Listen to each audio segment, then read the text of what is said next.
আসসালামু আলাইকুম। তো আজকে আমি ছোলা বোনা করব। প্রথমে আমি ছোলা আর আলুগুলাকে সিদ্ধ করে নিব প্রেসার কুকারে। তো আমি ছোলাগুলা ভালো করে পরিষ্কার করে ধুয়ে প্রেসার কুকারে দিয়ে দিচ্ছি।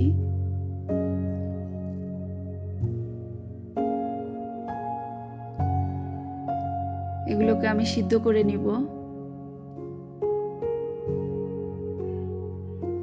তো এখানে আমি ছোলাগুলা রেডি করব। প্রথমে কড়াইতে তেল দিয়ে দিলাম, এরপর আমি পেঁয়াজ দিয়ে দিয়েছি। পেঁয়াজটাকে একটু হালকা ভেজে নিব।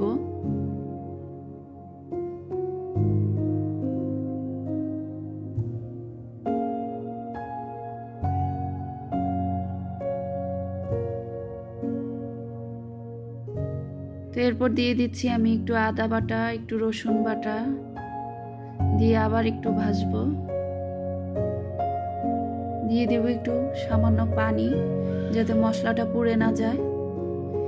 তারপরে একে একে লবণ, একটু হলুদ, মরিচ, ধনিয়া গুঁড়া অ্যাড করে দিব।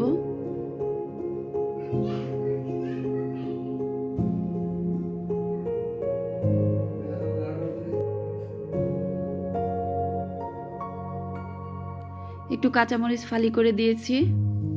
দিয়ে একটু কষিয়ে নিব ভালো করে। তারপর আমি দিয়ে দিচ্ছি ছোলাগুলা।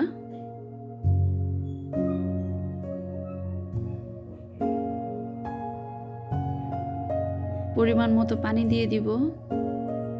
এরপর সিদ্ধ করা আলু,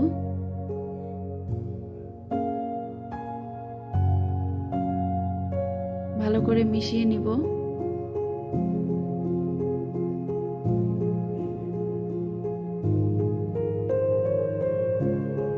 পানিটা শুকানো পর্যন্ত, মাখা মাখা হওয়া পর্যন্ত আমি অপেক্ষা করব, নাড়াচাড়া করব কিছুক্ষণ পর পর।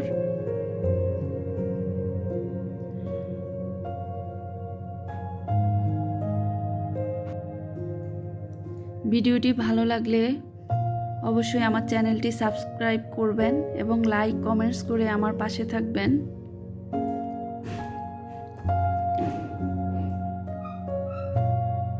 তো এখন আমি দিয়ে দিচ্ছি লেবু পাতা। লেবু পাতা দিলে ফ্লেভারটা অনেক সুন্দর আসে। আসলে সব সময় ধনিয়া পাতা দিয়ে এখন লেবু পাতা দিয়েছি, এতে গ্রানটা অনেক সুন্দর হয়, খেতেও অসম্ভব মজার হয়। তো হয়ে গেছে আমার ছোলা বোনা। আজকের মতো এখানে বিদায় নিচ্ছি। আল্লাহ হাফেজ। ভিডিওটি ভালো লাগলে অবশ্যই আমার চ্যানেলটি সাবস্ক্রাইব